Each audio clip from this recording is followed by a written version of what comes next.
बारा रे जतन से ठौरी रुबिया के पटैली रे रुबिया के पटैली रे सेहो रुबिया के यहाँ नील लेके गेल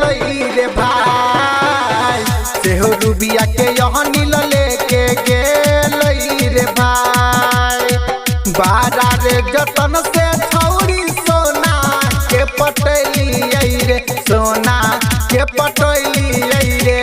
सेहो सोना के रहमन झील के गेल रे भाई सेहो सोना के रहमन झील के गेल रे भाई सेहो सोना के सेहो रुबिया के सेहो सोना के सेहो रुबिया के यहाँ नील लेके गेल रे भाई सेहो सोना के रहमन झील के गेल रे भाई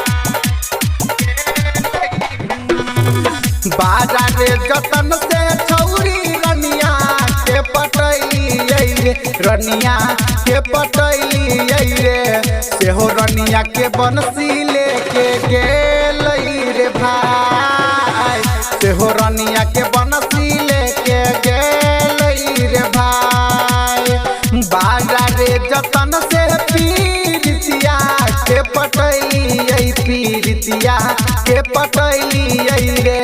सेहो पीरितिया धर्मेंद्रा लेके गेल रे भाई सेहो पीरितिया निर्मलिया लेके गेल रे भाई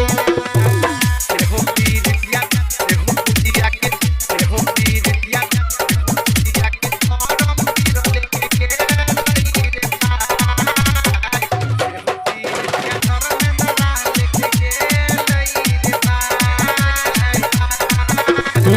बाजा रे जतन से छौरी पूजिया के पटैली हाँ पूजिया के पटैली रे सेहो पूजिया के धर्म वीर लेके गेल रे भाई सेहो पूजिया के धर्म वीर लेके गेल रे भाई जे करे पटेली करे दोसर लेके गेल रे दोसर लेके गेल रे अफरोज के करा लेके अब जीत